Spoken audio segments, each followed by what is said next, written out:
Hello friends, myself Professor Vinod Desai, Department of Computer Science and Engineering, AITM, Belagavi.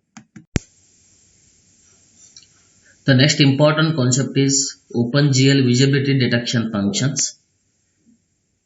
Here we can apply both the backpace removal and the depth buffer visibility testing method to our scenes using the functions that are provided in the basic library of OpenGL. In addition, we can use OpenGL functions to construct a wireframe display of a scene with the hidden lines removed, and we can display the scenes with the depth queuing. So the first category of functions are OpenGL polygon culling functions. Backpace removal is accomplished with the functions called GL enable with the parameter GL underscore cull underscore pace. Then one more function is GL cull pace with the parameter mode. Here the parameter mode is assigned with the possible values GL underscore back or GL underscore front or GL underscore front underscore and underscore back. In fact, we could use this function to remove the front faces instead, or we could even remove both the front and back faces. In our viewing position, which is inside a building, for example,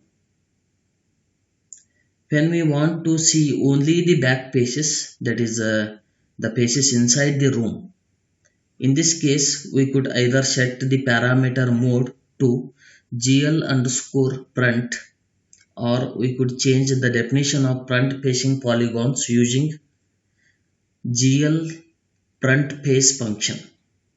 Then if the viewing position moves outside the building, then we can call back faces from the display. And in some applications, we might want to view only other primitives in a scene, such as the point sets and individual straight line segments. So to eliminate all the surfaces in a scene, we set the parameter mode to the symbolic constant GL underscore front underscore and underscore back. By default, the parameter mode in the GL cull face function has the value GL underscore back. Means GL underscore back is the default mode parameter in GL cull face. So in this function, the default value for mode parameter is GL underscore back.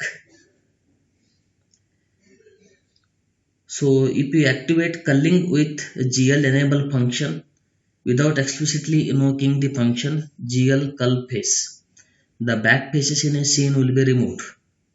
The culling routine is turned off with GL disable with the parameter GL underscore cull underscore face. So GL disable, this function is used to deactivate or to turn off the culling routine.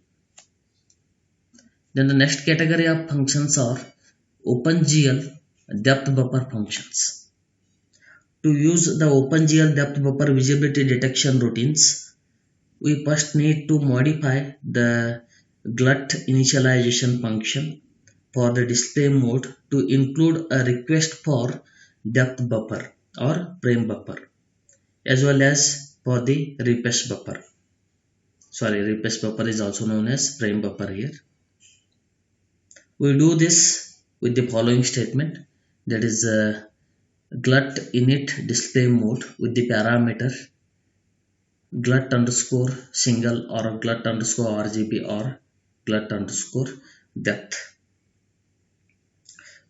The depth buffer values can be initialized with this particular function, that is GL clear with the parameter GL underscore depth underscore buffer underscore bit.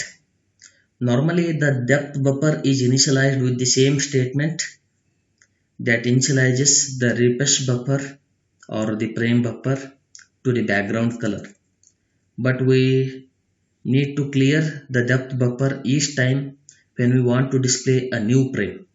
In OpenGL, the depth values are normalized in the range from 0.0 to 1.0. This we know already. So that the preceding initialization sets all the depth buffer values to the maximum value 1.0 by default.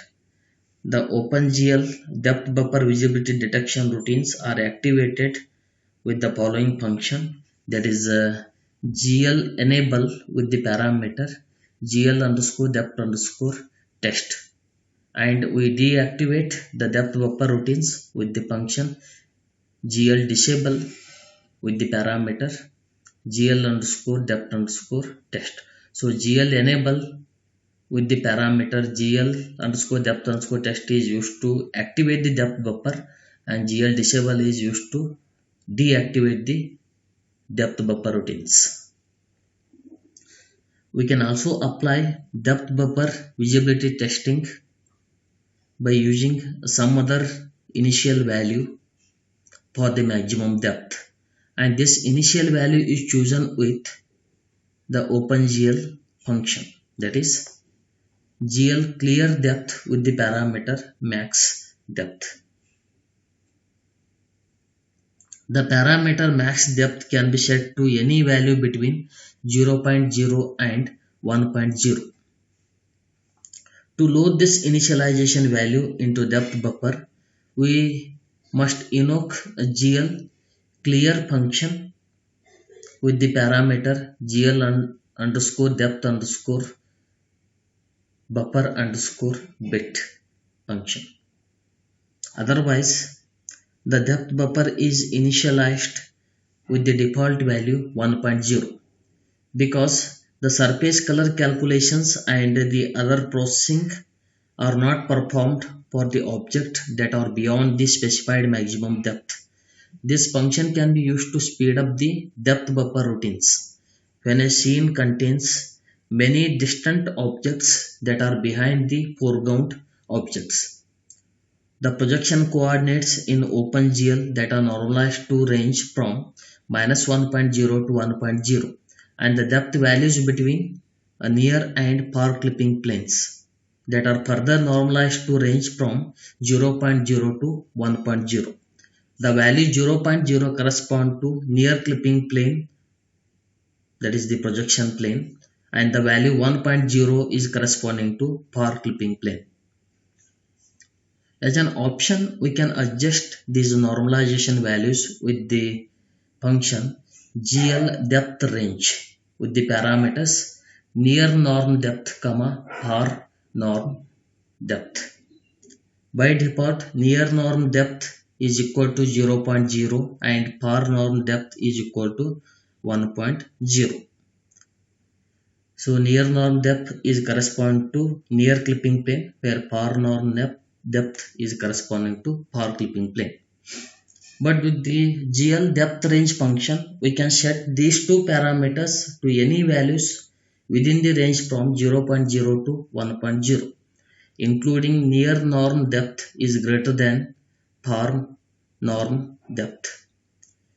Using GL depth range function, we can restrict the depth buffer testing to any range or to any region of the V value, and we can even reverse the positions of the near or far planes, means even we can reverse.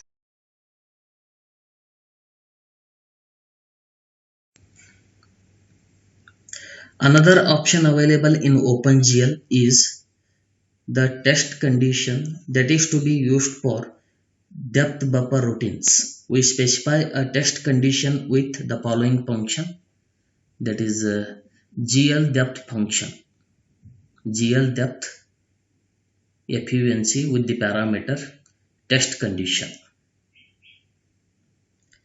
So the parameter test condition can be assigned any one of the 8 symbolic constants, that is GL underscore less, GL underscore greater, GL underscore equal, GL underscore not, GL underscore not equal, GL underscore L equal, GL underscore G equal, GL underscore never. So this is for no points that are processed. GL underscore always is for processing all the points. These different tests can be useful in various applications to reduce the calculations in depth buffer processing. The default value for the parameter test condition is GL underscore less, so that a depth value is processed if it has a value that is less than the current value in the depth buffer for the pixel position. We can also set the status of the depth buffer so that it is in a read only state or in a read write state. So this is accomplished with the function called GL depth mask with the parameter write status. When the write status parameter is equal to GL underscore true, means when this parameter is equal to GL underscore true. So this is what the default value here. So when we have set this parameter with this value, we can perform both read from and write to the depth buffer. Suppose if write status is set as GL underscore false. In this case, the write mode for the depth buffer is disabled and we can retrieve the values, means we can perform only read operation only for the comparison in depth testing.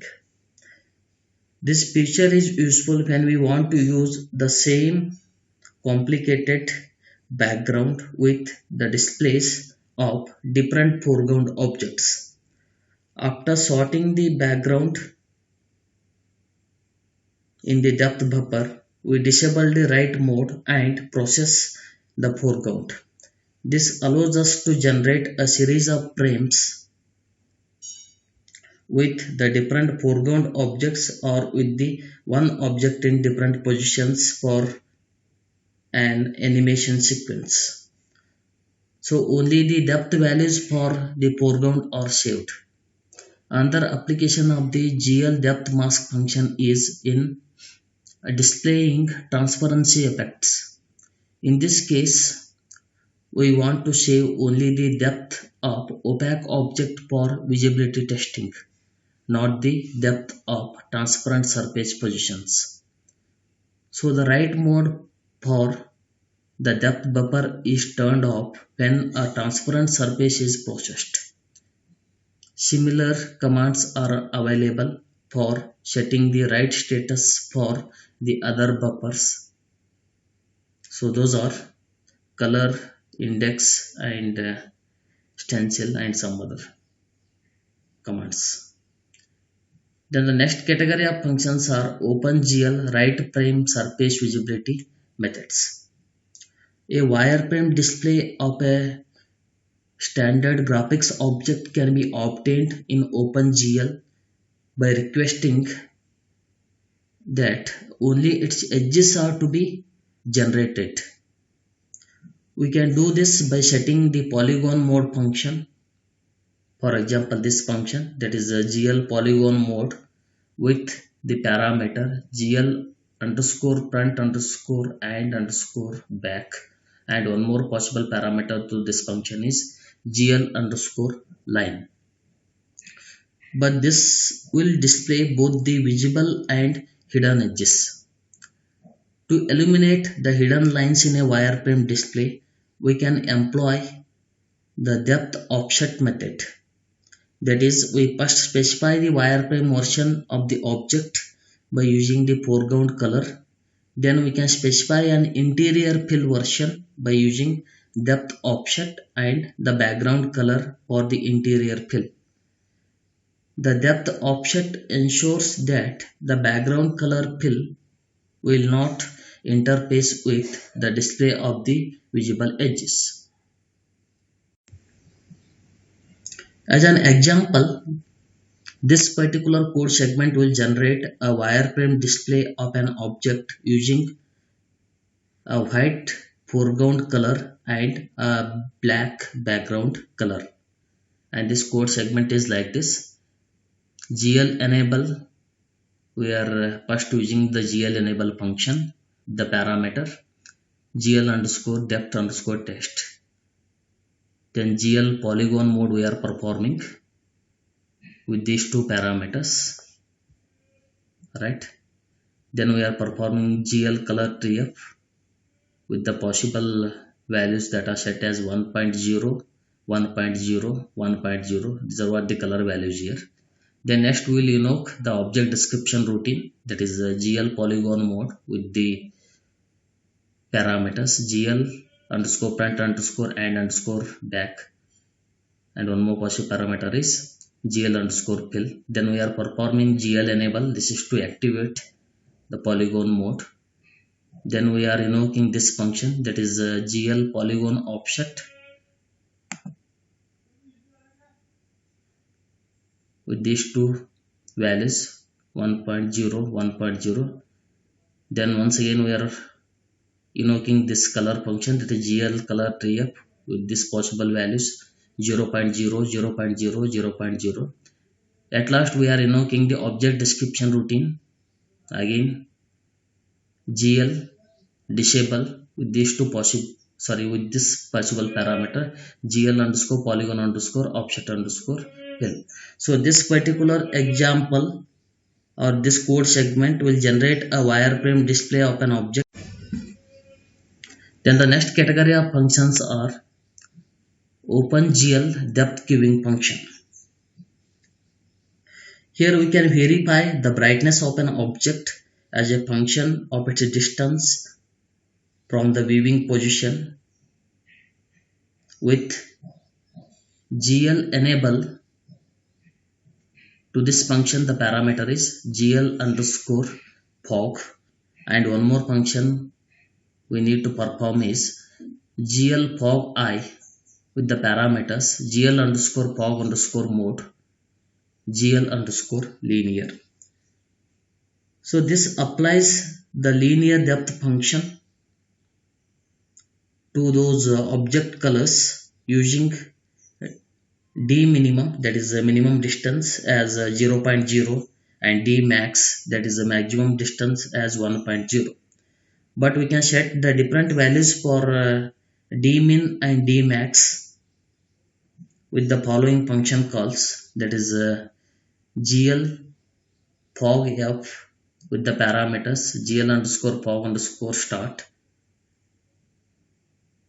and minimum depth. And the one more function is GL fog F with the parameter GL underscore fog underscore end with the maximum depth. The parameters minimum depth and maximum depth are assigned with the floating point values here. In these two functions, of course, we are setting the minimum depth and maximum depth with the floating point values. Although the integer values can be used here if we change the function suffix to I. So if you change this instead of F, if you use I, then you can assign minimum depth and maximum depth parameters with integer values. In addition, we can use GL fog function to set an atmosphere color that is to be combined with the color of an object after applying the line depth queuing function. So this is what your module 4 is, that is this completes your module 4. Thank you.